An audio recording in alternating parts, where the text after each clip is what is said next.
Hi all, എല്ലാവർക്കും അമീൻജാസ് ഫാമിലിയുടെ പുതിയൊരു വീഡിയോയിലേക്ക് സ്വാഗതം. അപ്പോൾ ഞാനിന്ന് വന്നിട്ടുള്ളത് വളരെ എളുപ്പത്തിൽ കളറ് മങ്ങിയിട്ടുള്ള എത്ര പഴയ കുക്കറാണെങ്കിലും നമുക്ക് പുത്തനാക്കി എടുക്കാൻ പറ്റുന്നൊരു കിടിലൻ ടിപ്പുമായിട്ടാണ്.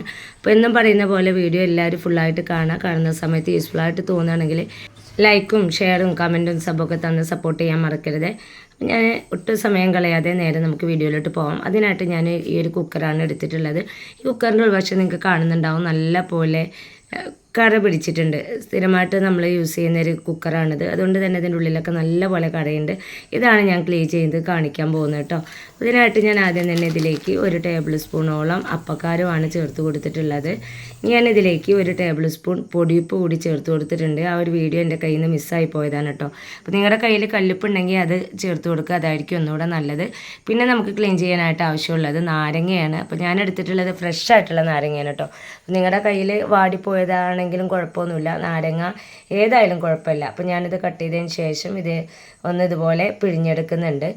നല്ലപോലെ പിഴിഞ്ഞെടുത്തതിന് ശേഷം ഈ നാരങ്ങയുടെ തൊണ്ട് കുഞ്ഞു കുഞ്ഞു പീസുകളായിട്ട് ഇതിലേക്ക് ഇട്ട് കൊടുക്കുന്നുണ്ട്. നമ്മുടെ കയ്യിൽ ഇതുപോലെ നാരങ്ങയൊക്കെ പിഴിഞ്ഞെടുത്തതിന് ശേഷമുള്ള തൊലിയാണെങ്കിൽ കൂടിയിട്ട് ആ തൊലി ഇതുപോലെ ഒന്ന് കട്ട് ചെയ്തെടുത്താലും മതിയാവും. നല്ലൊരു ക്ലീനിങ് ഏജൻറ്റ് തന്നെയാണ്. അതിന് ശേഷം ഞാൻ ആ ഒരു നാരങ്ങയും ആ ഒരു ബേക്കിംഗ് സോഡയൊക്കെ നന്നായിട്ടൊന്ന് മിക്സ് ചെയ്തതിന് ശേഷം പിന്നെ ഞാൻ ആഡ് ചെയ്ത് കൊടുത്തിട്ടുള്ള വിനെഗറാണ്. ആ ഒരു അപ്പസോഡയിലേക്ക് വിനെഗർ ചേർക്കുമ്പോൾ നന്നായിട്ട് തന്നെ പതഞ്ഞ് പൊങ്ങി വരും. പിന്നീട് ഞാൻ ചേർത്തിട്ടുള്ളത് ഡിഷ് വാഷ് ലിക്വിഡാണ്. അപ്പോൾ നിങ്ങളുടെ കയ്യിൽ ഏത് ലിക്വിഡാണോ ഉള്ളത് അത് യൂസ് ചെയ്യുക. അതല്ലെങ്കിൽ നമ്മൾ പാത്രം കഴുകുന്ന സോപ്പ് ഉണ്ടല്ലോ, ചെറുതായിട്ടൊന്ന് സ്ലൈസ് ചെയ്ത് ഇട്ട് കൊടുത്താലും മതി. ഇനി ഞാനിതിലേക്ക് അത്യാവശ്യം വെള്ളം ചേർത്ത് കൊടുക്കുന്നുണ്ട്. എത്രത്തോളം ആണോ നമുക്ക് കറ പിടിച്ചിട്ടുള്ളത് ആ ഒരു ഭാഗം മുങ്ങി നിൽക്കുന്ന വിധത്തിൽ വേണം കേട്ടോ. അപ്പോൾ ഞാനിത് അതിൻ്റെ ഒരു 3/4 ഭാഗത്തോളം വെള്ളം ഒഴിച്ച് കൊടുത്തിട്ടുണ്ട്. ഇനി ഒന്ന് മിക്സാക്കി എടുത്തതിന് ശേഷം ഞാൻ സ്റ്റൗവിൽ വെച്ചിട്ടുണ്ട്. ഇനി നല്ല പോലെ ഒന്ന് തിളപ്പിച്ചെടുക്കണം. ഇതിൽ വെള്ളം ചേർത്ത് കഴിഞ്ഞാൽ തിളച്ച് പൊങ്ങാനുള്ള ഒരു സ്പേസ് ഇല്ലാത്തതുകൊണ്ടാണ് കേട്ടോ ഞാൻ ഇത്ര വെള്ളം ചേർത്ത് കൊടുത്തിട്ടുള്ളത്. എന്നിട്ട് ഞാൻ മീഡിയം ഫ്ലെയിമിൽ, ലോ ടു മീഡിയം ഫ്ലെയിമിൽ ഇട്ടിട്ടാണ് ഇതൊന്ന് തിളപ്പിച്ചെടുക്കുന്നത്. അപ്പോൾ ഞാൻ ഇടയ്ക്കിടയ്ക്ക് ഇതൊന്ന് ഇളക്കി കൊടുക്കുന്നുണ്ട്. തിളച്ച് വരാൻ തുടങ്ങുന്ന സമയത്ത് കണ്ടിന്യൂസ് ആയിട്ട് നമ്മൾ ഇളക്കിക്കൊണ്ടിരിക്കണം. അതല്ലെങ്കിൽ ഇത് പുറത്തേക്ക് പതഞ്ഞ് പൊങ്ങി പോകാനുള്ള ചാൻസ് ഉണ്ട്. ഇത് ചൂടായി വരുംതോറും നമ്മൾ ഇളക്കിക്കൊണ്ടിരിക്കുമ്പോൾ തന്നെ ആ ഒരു ചെറിയ ചെറിയ കറുപ്പ് പൊടികളൊക്കെ നമുക്ക് ആ ഒരു വെള്ളത്തിൽ കലർന്നിരിക്കുന്നത് കാണാം. അപ്പോൾ ആ ഒരു അടുക്കൊക്കെ നന്നായിട്ട് തന്നെ ഇളകി വരും കേട്ടോ. ഞാനിതാ ഈ ഒരു വെള്ളം നല്ല പോലെ ചൂടായപ്പോൾ പുതിയതായിട്ട് വാങ്ങിയിട്ടുള്ള ഒരു കയ്യിലാണ് കേട്ടോ അതുപോലെ മുക്കി കൊടുക്കുന്നുണ്ട്. അതിൻ്റെ ഒരു സ്റ്റിക്കർ പെട്ടെന്ന് കളഞ്ഞെടുക്കാൻ വേണ്ടിയിട്ടാണ്. കുറച്ച് സമയം ഞാൻ ഇതുപോലെ ആ ഒരു വെള്ളത്തിലൊന്ന് ഡിപ്പ് ചെയ്തതിന് ശേഷം തന്നെ കൈ വെച്ചിട്ട് തന്നെ ഒന്ന് ചുരണ്ടിയെടുക്കുമ്പോൾ പക്കയായിട്ട് എനിക്ക് ആ ഒരു സ്റ്റിക്കറിൻ്റെ പാടൊക്കെ മാഞ്ഞു പോകുന്നുണ്ട്. അതിന് ശേഷം ഞാൻ ജസ്റ്റ് ഒന്ന് സ്ക്രബ്ബർ വെച്ചിട്ടൊന്ന് അരച്ചെടുത്തിട്ട് മാത്രമേ ഉള്ളൂ. അതാ എനിക്ക് ആ ഒരു സ്റ്റിക്കറിൻ്റെ അടയാളം പോലും ഇല്ലാതെ പോയി കിട്ടിയിട്ടുണ്ട്. ഈ രണ്ടാമത് ഞാൻ ചെയ്തെടുക്കുന്നത് തീരെ സ്റ്റിക്കർ കളയാത്തൊരു തവിയാണ് കേട്ടോ. ആദ്യത്തേത് മക്കൾ മാന്തിയിട്ടുണ്ടായിരുന്നു, ഇതൊന്നും ചെയ്തിട്ടില്ല, പുത്തനായിട്ടുള്ളൊരു തവിയാണ്. അത് ഞാൻ നേരത്തെ ചെയ്ത പോലെ തന്നെ ഈ ഒരു വെള്ളത്തിൽ കുറച്ച് സമയം ഒന്ന് ഡിപ്പ് ചെയ്ത് പിടിക്കുന്നുണ്ട്. അതിന് ശേഷം ഞാനിതാ കൈ വെച്ചിട്ടൊന്ന് ചുരണ്ടുമ്പോൾ തന്നെ എനിക്കത് നല്ലപോലെ പോന്ന് കിട്ടിയിട്ടുണ്ട് കേട്ടോ. പിന്നെ ഞാൻ സ്ക്രബ്ബർ വെച്ചിട്ട് മെല്ലെ ഒന്ന് അരച്ചെടുക്കുക മാത്രമാണ് ചെയ്തിട്ടുള്ളത്. അപ്പോഴും ഒരു അടയാളം പോലും ഇല്ലാത്ത രീതിയിൽ തന്നെ എനിക്ക് ആ ഒരു സ്റ്റിക്കർ റിമൂവ് ആയിട്ട് കിട്ടിയിട്ടുണ്ട്.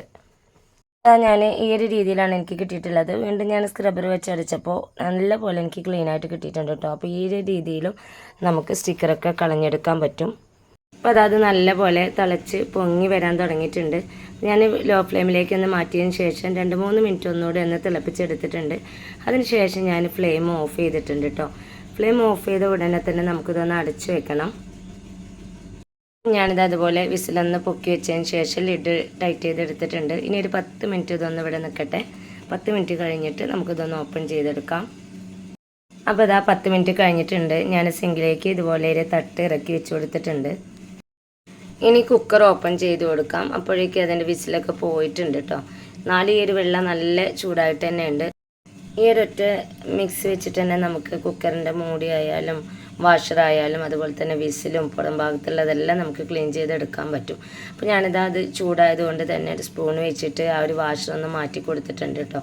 നിങ്ങൾക്ക് കാണാൻ പറ്റുന്നുണ്ടാവും, ലിഡിലുള്ള അഴുക്കൊക്കെ എനിക്ക് പോയി കിട്ടിയിട്ടുണ്ട്. ഇനി ഈ ഒരു കുക്കറിലുള്ള വെള്ളം ഞാൻ ഈ ഒരു തട്ടിലേക്ക് കുറച്ചൊന്ന് ഒഴിച്ചു കൊടുത്തിട്ടുണ്ട്. ഈ കുക്കറിൻ്റെ അടിവശത്ത് നന്നായിട്ട് കരി പിടിച്ച പോലെയുണ്ട്. അപ്പോൾ ആ ഒരു വശം വെച്ച് കൊടുക്കാനായിട്ടാണ് കുറച്ച് ഞാൻ തട്ടിലേക്ക് ഒഴിച്ചു കൊടുത്തിട്ടുള്ളത്. എന്നിട്ട് അതേ മിക്സ് തന്നെ കുറച്ച് ഈ ഒരു ലിഡിലേക്ക് ഒഴിച്ചു കൊടുത്തിട്ട് അതിൻ്റെ മേലെ വെച്ച് കൊടുത്തിട്ടുണ്ട് കേട്ടോ. ഇനി കുക്കറിൻ്റെ വിസിലാണ്. ആ വിസിൽ ഞാൻ ഈ ഒരു വെള്ളത്തിലേക്ക് ഇതുപോലെ ഇട്ട് കൊടുത്തിട്ടുണ്ട്. ഇനി ഇതൊന്നും അടിച്ചെടുക്കാനുള്ളൊരു മിക്സ് റെഡിയാക്കി എടുക്കണം. അതിനായിട്ട് ഞാൻ എടുത്തിട്ടുള്ളത് ചാരമാണ്. എന്നിട്ട് അതിൻ്റെ സെൻറ്റർ ഭാഗത്തായിട്ട് ഞാൻ ആഡ് ചെയ്ത് കൊടുത്തിട്ടുള്ളത് വിനെഗറാണ് കേട്ടോ. വിനെഗർ ചാരത്തിലേക്ക് ആഡ് ചെയ്യുന്ന സമയത്ത് നിങ്ങൾക്ക് കാണുന്നുണ്ടാവും നല്ലപോലെ പതഞ്ഞ് വരുന്നുണ്ട്. അപ്പോൾ ഇത് നമുക്ക് നല്ലപോലെ ലൂസായിട്ടല്ല വേണ്ടത്, നല്ലൊരു തിക്ക് പേസ്റ്റായിട്ടാണ് വേണ്ടത്. അപ്പോൾ ഞാനത് അത്രയും വിനാഗിരിയാണ് ഇതിലേക്ക് ചേർത്ത് കൊടുത്തിട്ടുള്ളത്. വീണ്ടും ഞാൻ ആഡ് ചെയ്ത് കൊടുത്തിട്ടുള്ളത് ലിക്വിഡാണ് കേട്ടോ. ലിക്വിഡ് ഇല്ലെങ്കിൽ നിങ്ങൾ സാധാ നമ്മൾ പാത്രം കഴുകുന്ന സോപ്പ് യൂസ് ചെയ്താലും മതി. എന്നിട്ട് കൈ വെച്ചിട്ട് നല്ലപോലെ ഒന്ന് മിക്സ് ചെയ്ത് എടുത്തിട്ടുണ്ട്. സാധാരണയായിട്ട് ഞാനിത് ചെയ്യാറുള്ളത് കരി വെച്ചിട്ടാണ്. പക്ഷെ കരി ഞാനിപ്പോൾ എടുത്ത് വെക്കാത്തതുകൊണ്ടാണ് കേട്ടോ ചാരം കൊണ്ട് ചെയ്യുന്നത്. ചാരം വെച്ചിട്ടും ഞാൻ ഇടയ്ക്കൊക്കെ ചെയ്യാറുണ്ട്. പിന്നെ നമുക്ക് ഈ ഒരു കുക്കറും ലിഡും വിസിലും ഒക്കെ ഓരോന്നായിട്ടൊന്ന് ക്ലീൻ ചെയ്തെടുക്കാം. ഞാൻ ആദ്യം ക്ലീൻ ചെയ്തെടുക്കുന്നത് ലിഡാണ്. അപ്പോൾ സ്ക്രബ്ബർ ആ ഒരു മിക്സിലൊന്ന് ഡിപ്പ് ചെയ്തതിന് ശേഷം ഞാനിത് ഈ ഒരു രീതിയിലാണ് കേട്ടോ അടിച്ചെടുക്കുന്നത്. അപ്പോൾ തന്നെ നിങ്ങൾക്ക് കാണാൻ പറ്റുന്നുണ്ടാവും ആ ഒരു ലിഡിൻ്റെ പുറംഭാഗമായാലും ഉൾഭാഗമായാലും നല്ല പോലെ തന്നെ എനിക്ക് ക്ലീനായിട്ട് കിട്ടിയിട്ടുണ്ട്. അപ്പോൾ ഞാനിതിൻ്റെ വിസിലൂടി ഒന്ന് എടുത്ത് മാറ്റിയിട്ടാണ് കേട്ടോ അടിച്ചെടുത്തിട്ടുള്ളത്. അപ്പോൾ ഈ ഒരു വശം കണ്ടോ നിങ്ങൾക്ക് കാണുന്നുണ്ടാവും നല്ല പോലെ തന്നെ എനിക്ക് നീറ്റായിട്ട് കിട്ടിയിട്ടുണ്ട്. ഇതൊന്ന് കഴുകിയെടുക്കാം. അപ്പോൾ അതാ നിങ്ങൾക്ക് കാണുന്നുണ്ടാവും എത്രത്തോളം എനിക്കത് നല്ലപോലെ ക്ലിയറായിട്ട് കിട്ടിയെന്നുള്ളത്. ഇനി ഇതുപോലെ തന്നെ കുക്കറും വിസിലുകളൊക്കെ ഒന്ന് കഴുകിയെടുക്കാം. അപ്പോൾ ഞാനിതാ കുക്കറിൻ്റെ ലിഡും വിസിലൊക്കെ ഒന്ന് കഴുകിയെടുത്തിട്ടുണ്ട്. ഇനി ഇതിൻ്റെ വാഷറും അതുപോലെ തന്നെ കുക്കറും ഒക്കെ ഒന്ന് കഴുകിയെടുക്കാം. അപ്പോൾ കണ്ടില്ലേ കുക്കറിൻ്റെ അടിവശത്ത് നല്ല പോലെ തന്നെ കറ പിടിച്ച് കിടക്കുന്നുണ്ട്. അതുപോലെ തന്നെ ഉൾവശത്തും ഉണ്ട് കേട്ടോ. ഈ ഒരു ഉൾവശവും പുറം ഭാഗവും ഞാനൊന്ന് ഉരച്ചെടുത്ത് വരാം. അപ്പോൾ ഇതുപോലെയുള്ള സൊല്യൂഷനൊക്കെ നമ്മൾ റെഡിയാക്കിയിട്ട് ക്ലീൻ ചെയ്യുകയാണെങ്കിൽ ഒരുപാട് നമ്മൾ ഉരച്ചിട്ട് കൈയൊന്നും വേദനിക്കേണ്ട ആവശ്യമില്ല. വളരെ പെട്ടെന്ന് നമുക്ക് ക്ലീൻ ചെയ്തെടുക്കാൻ പറ്റുന്ന ഒരു കിടിലൻ ഐഡിയ തന്നെയാണ് കേട്ടോ. ഞാൻ ഒരു മിക്സി വെച്ചിട്ട് കുക്കറും അതുപോലെ ലിഡൊക്കെ കഴുകിയെടുത്തിട്ടുണ്ട്. ലിഡൊക്കെ എനിക്ക് നല്ലപോലെ തന്നെ കളറായിട്ട് കിട്ടിയിട്ടുണ്ട് കേട്ടോ. പുതുപുത്തനായിട്ട് കിട്ടിയിട്ടുണ്ട്. അപ്പോൾ ഇതാണ് കുക്കറിൻ്റെ ഉൾവശം നോക്കി എന്തുമാത്രം നമുക്കത് ക്ലിയറായിട്ട് കിട്ടിയെന്നുള്ളത്.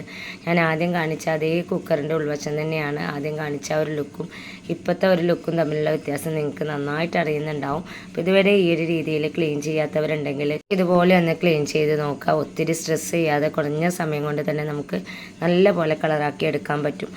കുക്കറിൽ തിളപ്പിച്ചെടുത്ത വെള്ളത്തിൻ്റെ ബാലൻസ് ഞാനിതുപോലെ സിങ്കിലേക്ക് ഒന്ന് ഒഴിച്ചു കൊടുത്തിട്ടുണ്ട്. അതിൽ നിന്ന് ആ ഒരു നാരങ്ങയുടെ തൊണ്ടൊക്കെ ഒന്ന് മാറ്റി കൊടുത്തതിന് ശേഷം ഞാനൊന്ന് ഉരച്ചെടുക്കാൻ കേട്ടോ. അപ്പോൾ സിങ്കിലുള്ള അഴുക്കും നമുക്ക് ഇതേ രീതിയിൽ തന്നെ ക്ലീൻ ചെയ്തെടുക്കാൻ പറ്റും. അപ്പോൾ ഇത്രയും നേരം എൻ്റെ വീഡിയോസ് കണ്ട് സപ്പോർട്ട് ചെയ്ത എല്ലാ കൂട്ടുകാർക്കും ഹൃദയം നിറഞ്ഞ നന്ദി. ഇൻഷാ അല്ലാഹ് അടുത്തൊരു കിടിലൻ വീഡിയോസുമായിട്ട് ഞാൻ വീണ്ടും വരാം. Thanks for watching.